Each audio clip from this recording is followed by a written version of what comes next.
future. I promise I'll succeed. The evidence confirms my client's innocence. The lecture halls of the General Studies GST building at the University of Nigeria, Nsukka, were often a chaotic blend of ambitious dreams and the humid heat of the afternoon. It was here, amidst the droning of a lecturer discussing Social Sciences 101, that Tochukwu, a sharp-eyed law freshman, first noticed Ifeoma. While others were nodding off, Ifeoma sat with a poise that commanded attention. She was a pharmacy student, her desk cluttered with thick textbooks and a neatly labeled notebook. Their eyes met during a brief debate on the ethics of medicine and law. Tochukwu was impressed by her logic. Ifeoma was captivated by his eloquence. The intentional years. By their second year, the casual smiles in the hallway had transformed into long walks along the Love Garden and late-night study sessions at the Princess Alexandra Auditorium. By the dawn of their third year, they had moved past the puppy love phase. They were intentional. Tochukwu, despite his humble background being a self-sponsored student with no wealthy uncles to pave his way, promised Ifeoma a future built on sheer grit. Ifeoma, in turn, became his anchor, often sharing her pocket money or bringing him meals during the stressful periods of law school preparation. The breaking point. The final year brought a cold reality. The bubble of university life was about to burst, and the outside world was waiting with its demands. Tochukwu struggled. As an orphan with no family backing, he knew his path was long. He had law school ahead, followed by years of undershagging, junior pupillage, before he could even dream of a stable income. Ifeoma's pressure. As a beautiful pharmacy graduate from a reputable family, the suitors arrived in droves. Her parents, particularly her father, were adamant. They viewed Tochukwu as a starving artist of the legal world. They wanted her settled immediately with someone who could provide the security a pharmacist deserved. In a tearful conversation behind the Faculty of Pharmaceutical Sciences, they looked at the gap between their hearts and their realities. Tochukwu, out of a painful, selfless love, told her, "Ifeoma, I cannot ask you to wait 10 years for a man who is still looking for a ground to stand on. Your parents are right. You deserve a life that isn't a gamble." The divergent paths.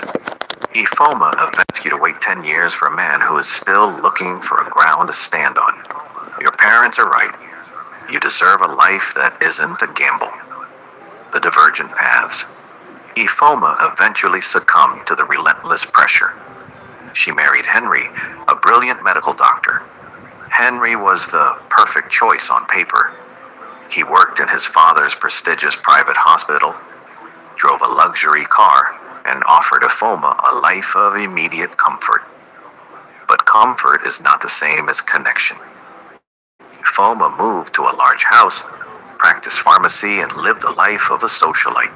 Yet, every time she saw a man in a black suit and a white bib, her heart skipped a beat. She followed the news, searching for one name: the rise of the barrister. While Ifeoma lived in a gilded cage, Tochukwu used his poverty as fuel. He didn't just survive, he thrived. Years of relentless work led him to Lagos, where he became a partner at Zenith Chambers. Zenith Chambers wasn't just any law firm. It was a den of determined and fearless young lawyers. Tochukwu became known as the Lion of the Bar, a man who took on impossible cases and won through sheer brilliance and an unbreakable spirit. He was now established, wealthy, and influential. The very man Ifeoma's parents said he would never become. The silent reality. Today, Ifeoma sits in her office looking out at the Lagos skyline. On her desk is a legal journal featuring a cover story on barrister Tochukwu, the man who just won a landmark case against a multinational corporation. Henry is a good man, a dedicated doctor, and a provider. But when Ifeoma closes her eyes, she doesn't see the white coats of the hospital. She sees the dusty paths of Nsukka, and the law student who once promised her the world and finally gained it, only to find she was no longer there to share it. She had the doctor the world told her she needed, but her soul still belonged to the barrister who had nothing but a dream.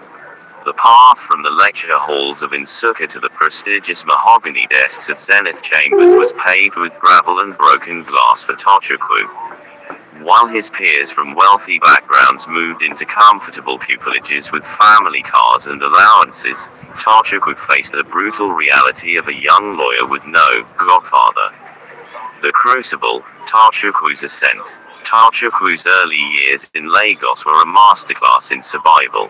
He lived in a tiny, partitioned room in a crowded tenement, where the heat was stifling and the light of a single candle often served as his midnight oil. The physical toll: he would walk miles to the High Court in Igbosere to save transport fare, his black shoes worn thin at the soles, polished until they shone like mirrors to hide the cracks. He often skipped lunch, drinking water to fill the void while he spent his last naira on printing legal motions. The professional grit. At Zenith Chambers, he was the first to arrive and the last to leave. He volunteered for the impossible cases, the ones senior partners avoided because they were too complex or lacked a high payoff. Tochukwu didn't care about the pay, he cared about the precedent. He spent nights in the law library, memorizing the nuances of the Evidence Act and finding loopholes that others missed. The fearless reputation. His turning point came when he defended a group of displaced traders against a powerful land developer. Despite threats and attempts to bribe his way out of the case, Tochukwu stood his ground. His closing arguments were so fiery and logically airtight that the presiding judge remarked he hadn't seen such legal audacity in decades. This ferocity earned him his partnership. He wasn't just a lawyer, he was a force of nature.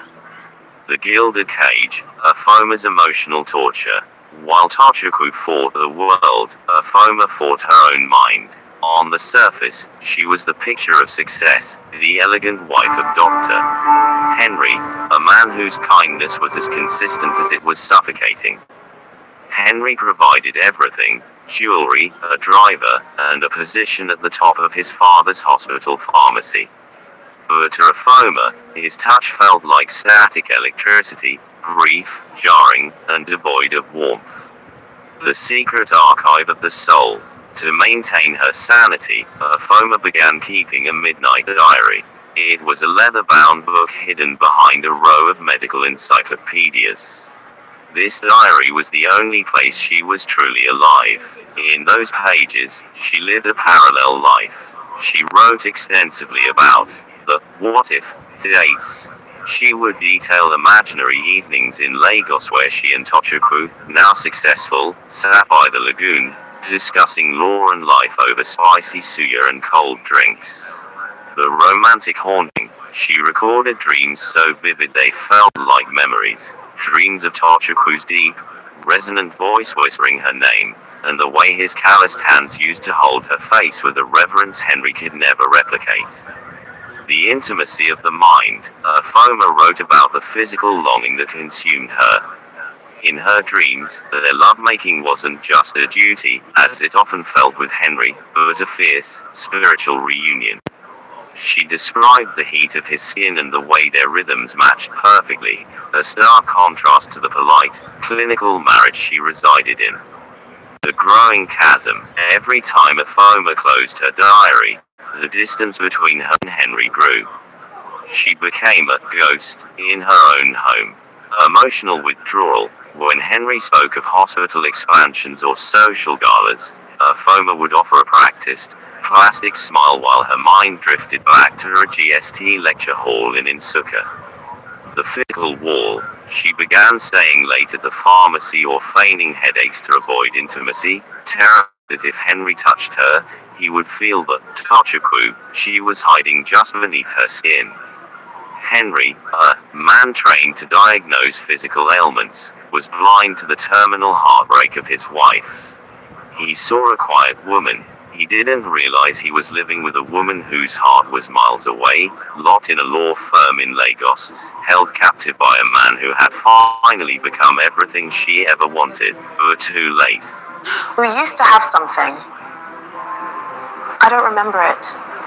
Do you need assistance? She's gone.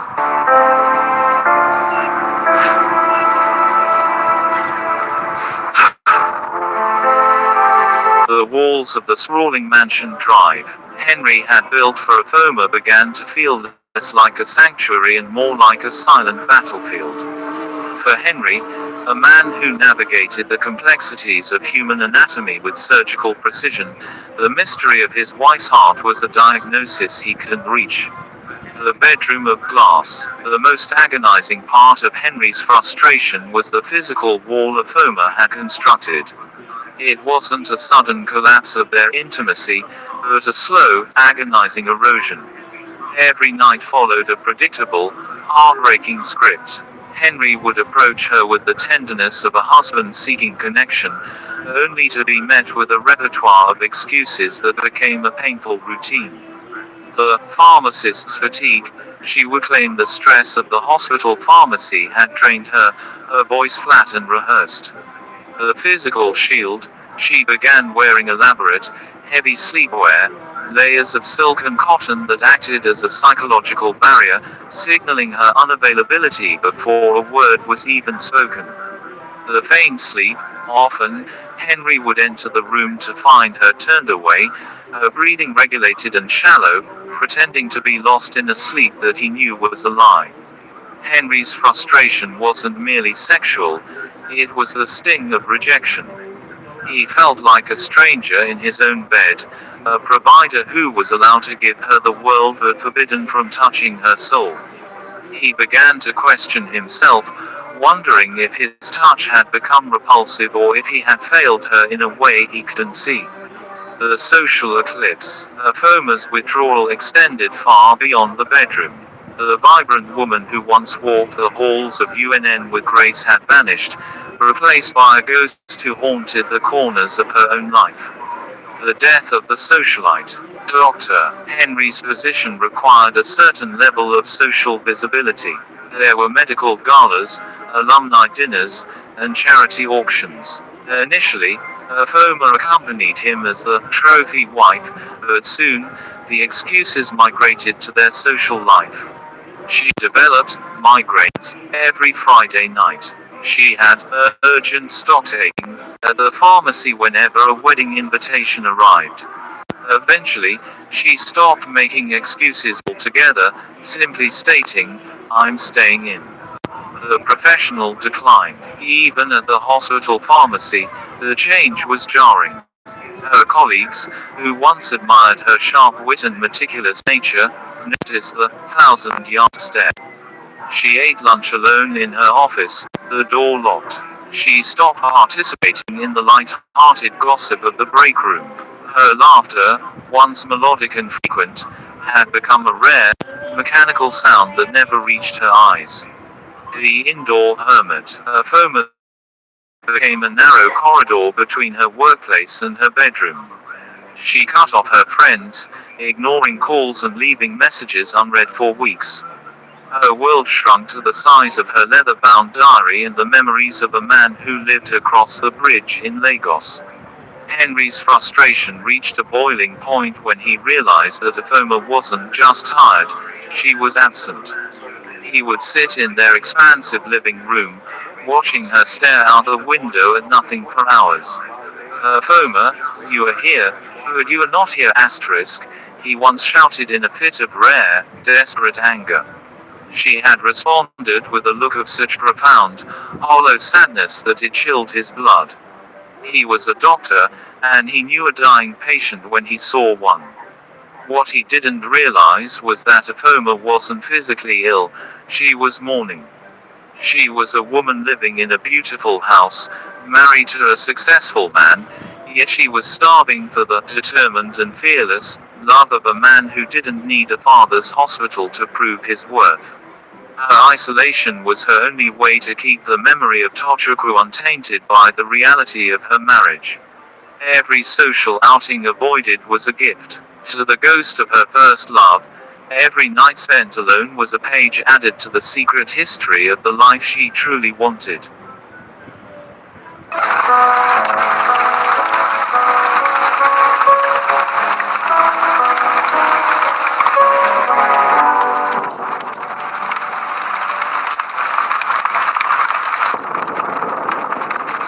The silence of Aphoma's life eventually became so loud that she could no longer ignore the impulse to find the man she had lost. It started on a rainy Tuesday, the kind of weather that reminded her of Insuka, when she sat in her pharmacy and typed his name into a search bar.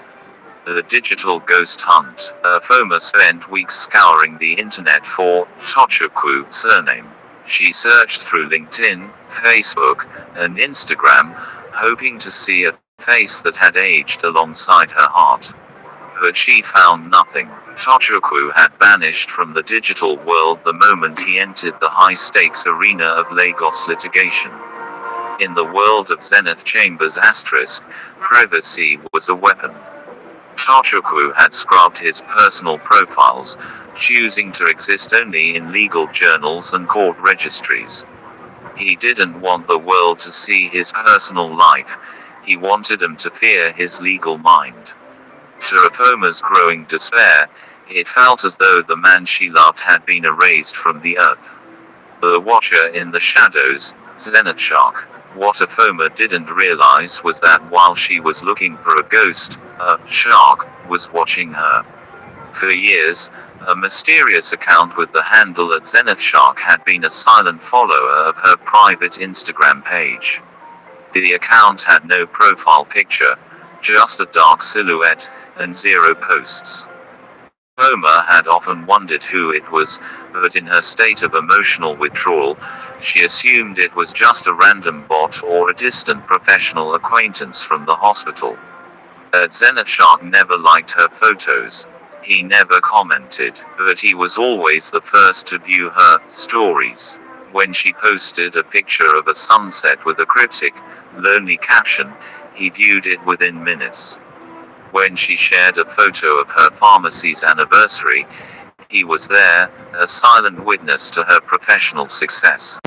He watched the subtle decline in her posts, from smiling photos to pictures of rainy windows and open books.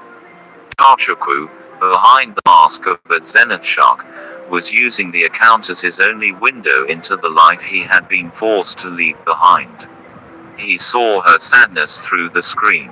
He saw the doctor's wife persona she wore like a heavy cloak, and his heart ached, but he remained disciplined. He was a man of the law, he wouldn't interfere in a marriage unless he was invited. The moment of revelation, the breakthrough didn't come from a search engine, it came from a moment of professional intersection. One evening, while Henry was away at a medical conference, Aphoma was browsing a legal news site, trying to find information on the famous Zenith Chambers she had heard people whispering about at dinner parties. She clicked on a high-definition video of a press conference following a landmark Supreme Court win. The camera zoomed in on the lead partner.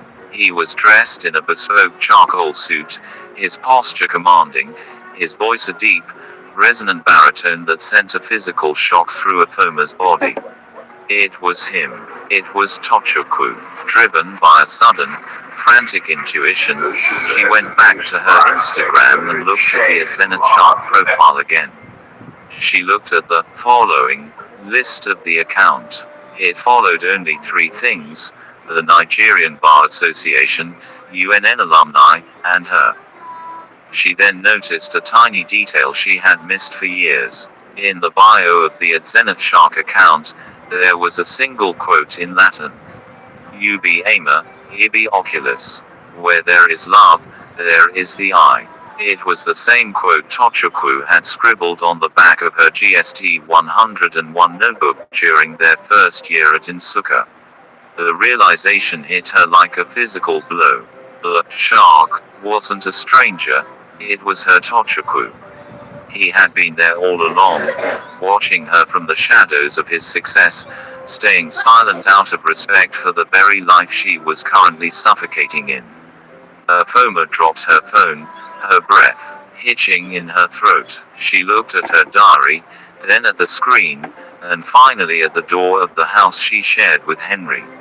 The silence was over. The hunter had been found, and the shark was no longer just a ghost in her feed.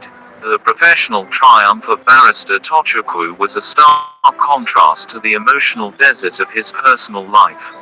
While he was a master of the courtroom, capable of dissecting witnesses with surgical precision, he was a failure at moving on.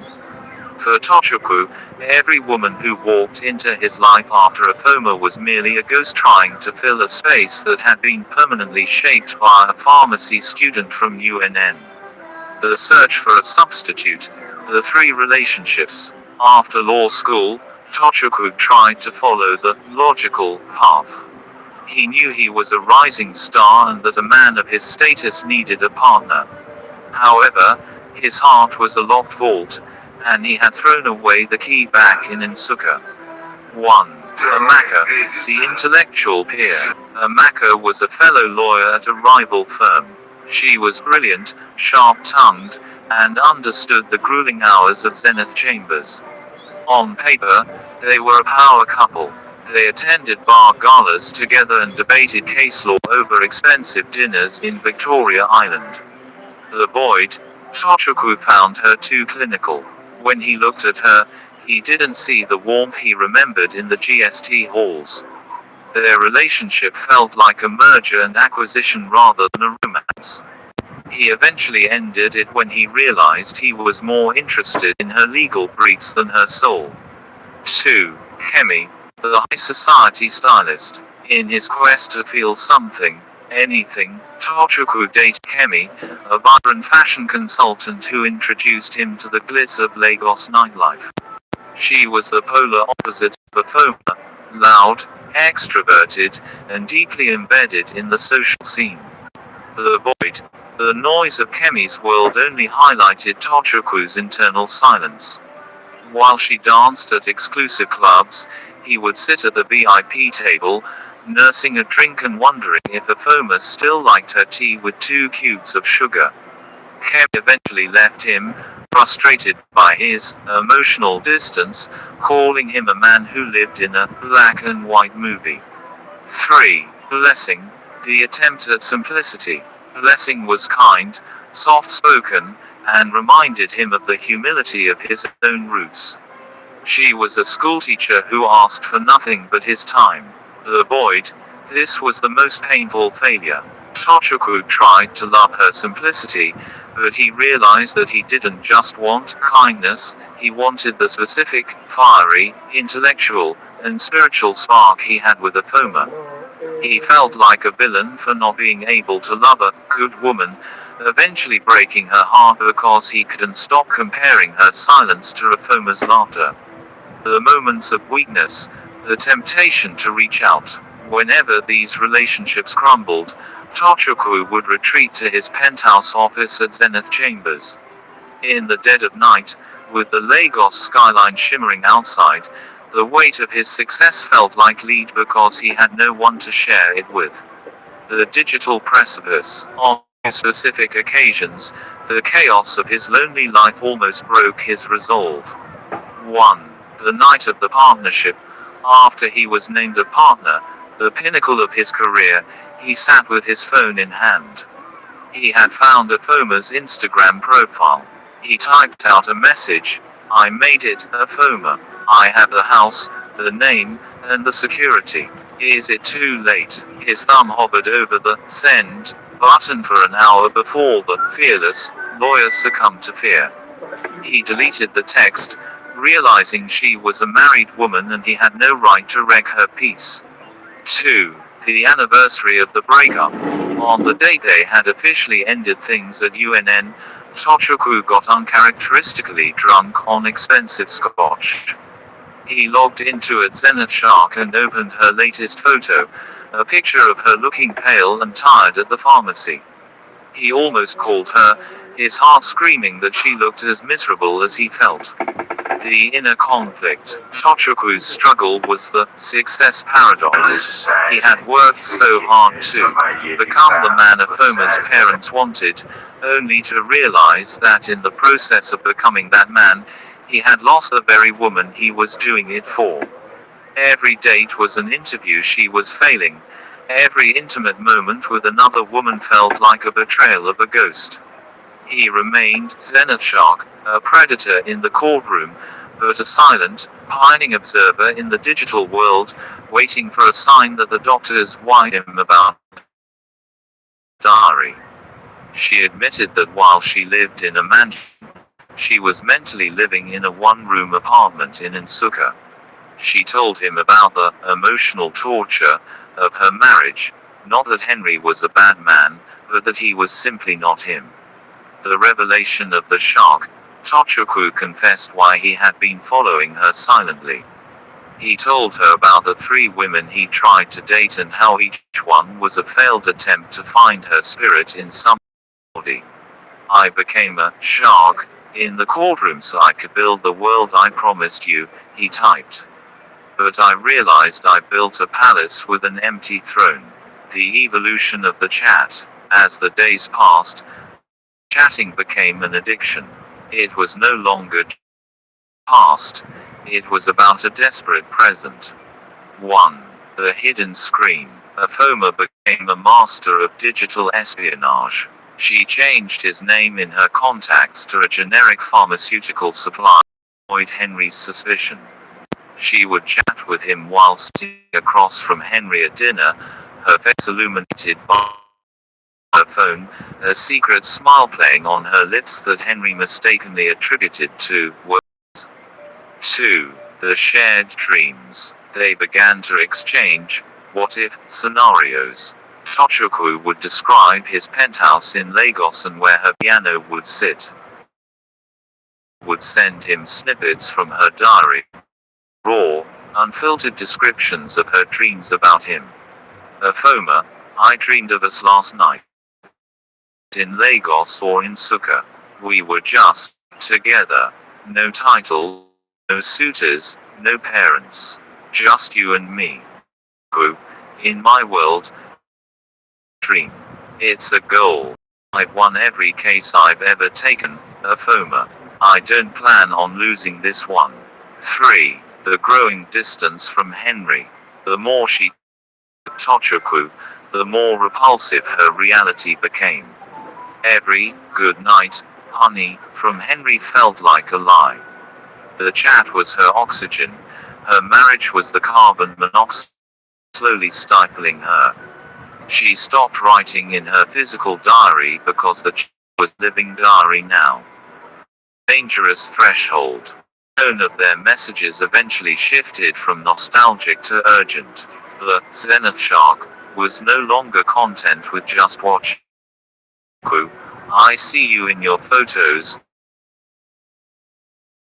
Out of your eyes.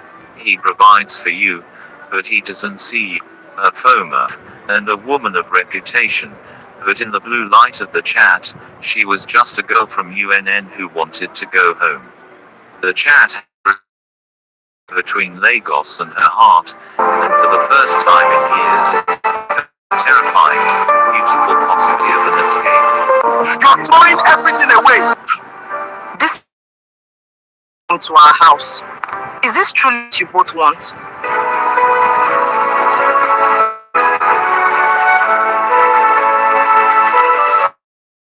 The silence in the mansion far deafening. Dr. Henry, a man trained to listen to the subtle murmurs of a failing state of his own marriage. The woman who shared them, and the God them had widened into an uncrossable ocean. Point. Henry's frustration turned into a cold, hard clarity. He noticed that Afoma no longer looked at him when he spoke. Her gaze was always fixed on her own or lost in the middle distance. The final straw came when he surprised her with an anniversary trip to the Maldives, and she responded not with joy, but with a look of trapped panic. He realized he wasn't competing with another man in the room. He was competing with a ghost that lived in her mind. "I have given you a life most women dream of," Henry shouted during their final confrontation. "But you treat this home like a prison and me like the warden. I am a husband, a foamer, not a spectator in your life." The intervention of the elders.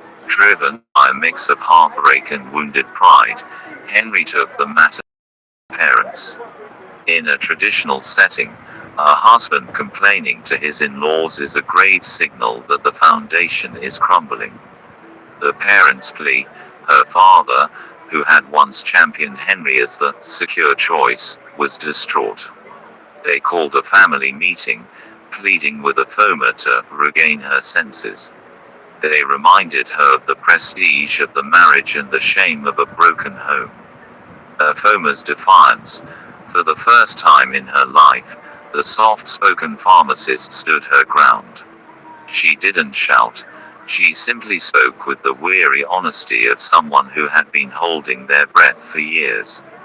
"You chose a husband for me based on his father's hospital," she told them. "But you forgot that I'm the one who has to live in the silence of his house. My soul is not here. It hasn't been for a long time." The finality of the gavel. When it became clear that a foamer would not, or could not, change, Henry made the hardest decision of his life. He filed for divorce. He was a man of dignity, and he refused to be a placeholder in his own home. The divorce proceeding was surprisingly quiet, because a foamer wanted nothing from the doctor's world, no alimony, no property, no settlement. The legal process moved with clinical speed. They signed the papers in a cold office, a stark contrast to the flamboyant wedding they had celebrated years prior. As they walked out of the court, Henry looked at her one last time. "I hope you find whatever it is you're looking for in that phone of yours," he said quietly before driving away. The road to Lagos. The return to Tochukwu. The day the decree nisi was finalized, Afoma did not cry. Instead, she felt a lightness she hadn't known since her third year at the University of Nigeria. She packed a single suitcase, leaving behind the designer clothes and jewelry Henry had bought her, and took the first flight to Lagos. The reunion at Zenith Chambers. She didn't call him. She didn't text. She simply showed up at the towering glass edifice of Zenith Chambers. When she stepped into the reception, the staff looked at her with curiosity. She didn't look like a high-profile client. She looked like a woman who had just traveled through a storm to find land. When the doors to the inner office opened, Tochukwu stood there. The lion of the bar froze. The Zenith Shark persona vanished in an instant. The realization, he saw her standing there, stripped of the doctor's wife armor, holding only a small bag and her dignity. He saw the woman he had watched through a screen for years, finally standing in his reality. The first words, Tochukwu didn't ask about the divorce or the scandal. He walked toward her, his bespoke suit a testament success, but his eyes reflecting the same boy from the GST hall.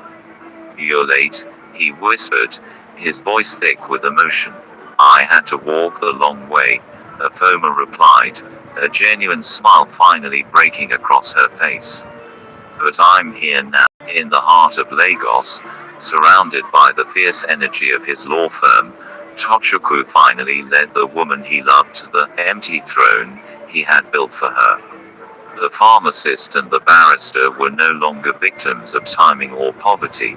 They were two people who had survived the world to find their way back to the love garden. This merger means everything to us. But at what cost? We're losing ourselves in the process. Cheers to us. Congratulations, we are so happy for you. We wish you the best. The reunion at Zenith Chambers was not just the end of a long separation, it was the beginning of a deliberate, high-intensity courtship. Tochukwu, now a man of immense means and influence, was determined to give Afoma the life they had only dreamed of while sharing Nsuka's garden egg and groundnuts. The slow burn, reigniting the flame. Despite the years of longing, they didn't rush into the physical.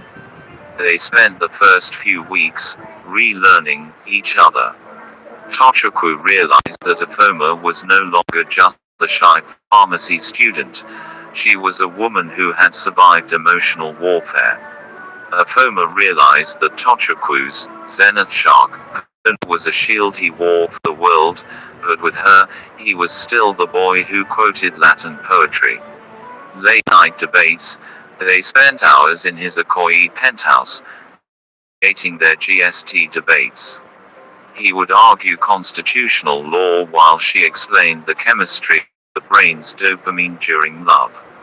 Healing through presence, often, they would simply sit in silence, holding hands, a luxury they hadn't had for nearly a decade. For Afoma, the silence was no longer a prison, it was a sanctuary. The dates, from Nsuka dreams to Lagos reality, Tochukwu used his success to curate experiences that signaled a new era. He wanted to erase the memory of her clinical, forced marriage with Henry. The private beach escape, Tochukwu rented a private stretch of beach in Alashe. Away from the prying eyes of Lagos high society, they walked barefoot in the sand. There were no suitors, no parents, and no medical conferences, just the sound of the Atlantic and the man she had always wanted. Nostalgic luxury. One evening, Tochukwu surprised her by flying in a famous chef from Enugu to prepare a gourmet version of the local delicacies they used to eat at UNN.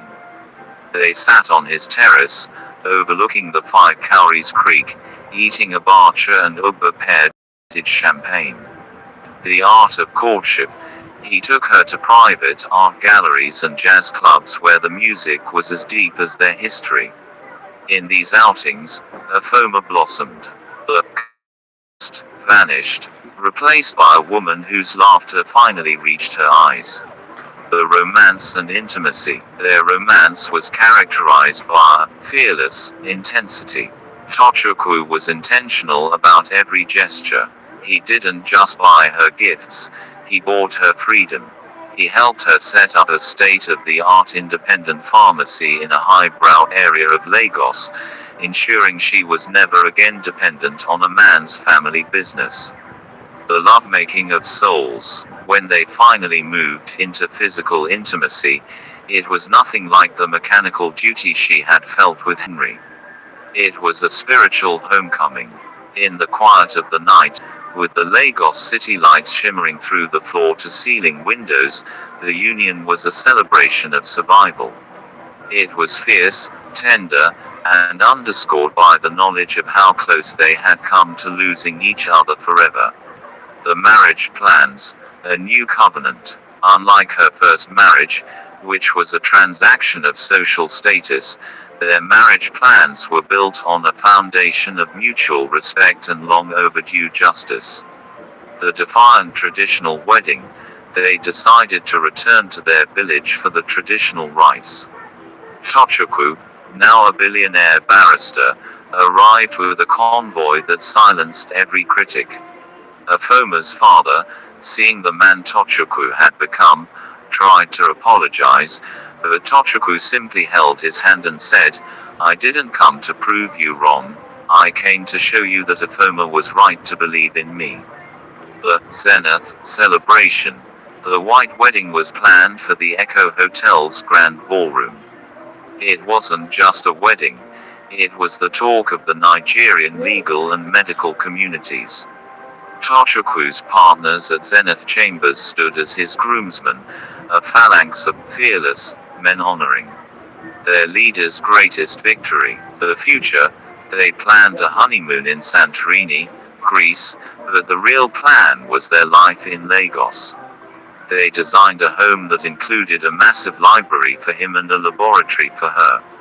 The diary's final page. Afoma took her old leather-bound diary, the one she had used to hide her dreams of Tochukwu while married to Henry, and brought it to him. On the very last page, she wrote, "The dream has ended because the reality has finally begun." They burned the diary together in a small fire on his balcony, letting the smoke of past sorrows carry away the last of the ghosts. They were no longer the law student and the pharmacy student with nothing. They were the power couple of Lagos, two souls who had proven that in the court of love, persist always wins the case. Prosperity and endless love. We raise our glasses to the happy couple. May your journey be filled with joy, prosperity, and endless love.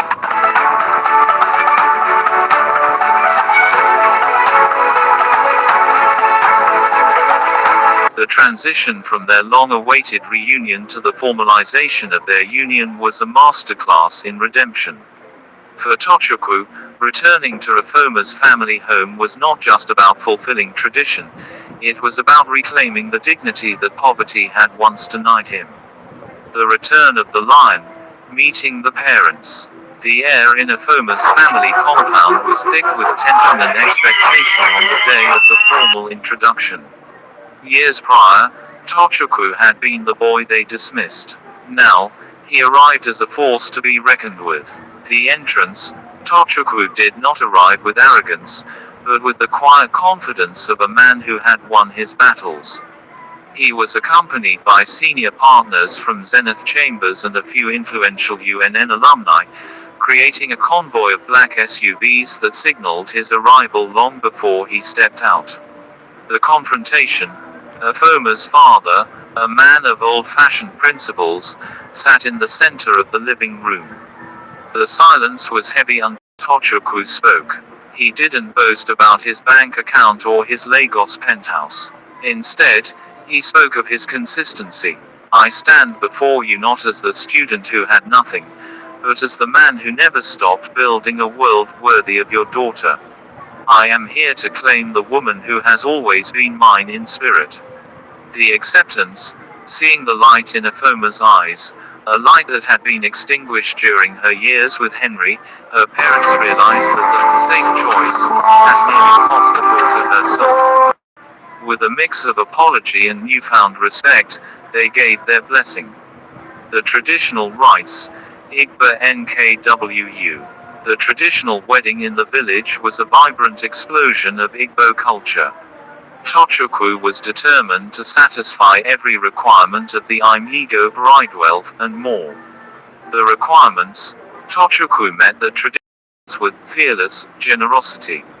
From the premium wrappers and coral beads for the kindred women to the livestock and tubers of yam for the elders, he ensured that no one could say he fell short. He didn't just meet the requirements, he exceeded them as a tribute to Afoma's resilience. The search for the groom. In the highlight of the ceremony, Afoma, dressed in stunning George fabric and heavy coral beads, navigated the massive crowd with a cup of palm wine. When she finally found Tochukwu, she knelt and handed him the cup. He drank it all in one go, stood her up, and tucked a bundle of high-denomination notes into her hand, a public declaration that she would never know lack again. The lavish white wedding, the zenith of love. The white wedding in Lagos was a spectacle of luxury that bridged the worlds of law and medicine. Held at the grand ballroom of a 5-star hotel, Prosperity it was and designed to endless be love. the wedding of the decade. We raise our glasses The to the happy atmosphere, couple. the hall May your was journey be transformed filled with into an joy, ethereal prosperity, garden, echoing and the endless love love. garden of UNN but with a sophisticated twist. Thousands of white orchids hung from the ceiling, and the floor was a custom-made glass runway. The ceremony, the vows. When they stood at the altar, the room went silent. Tochukwu, the man known for his determined and fearless legal arguments, found his voice breaking. He vowed to protect her heart with the same ferocity he used to defend the law. Afoma's vows were a testament to waiting, a poetic tribute to the long way they had both traveled. The appearance, Afoma was breathtaking in a bespoke lace gown with a cathedral-length veil. Tochukwu looked every bit the Zenith Shark, in a midnight blue tuxedo, though his sharp features softened every time he looked at his bride. The reception, the party was an unapologetic celebration of success and love. The guest list, the who's who, of the Nigerian legal world attended. Senior advocates of Nigeria (SANs) rubbed shoulders with top pharmaceutical executives. The money rained, in true Lagos fashion. The dance floor became a sea of currency. Friends and colleagues sprayed the couple. It was a symbolic reversal of Tochukwu's university days when he struggled to afford textbooks. The grand finale, as the night ended, the couple walked out under a canopy of sparklers. They weren't just leaving a party, they were stepping into the life they had dreamed of since that first GST lecture. Tochukwu and Afoma's story became a legend within the UNN community, a reminder that while family assistance is a head start, intentionality and grit are the true architects of a destiny that cannot be denied. They were finally home, not in a house built by a father's shadow, but in a life built by their own shared strength.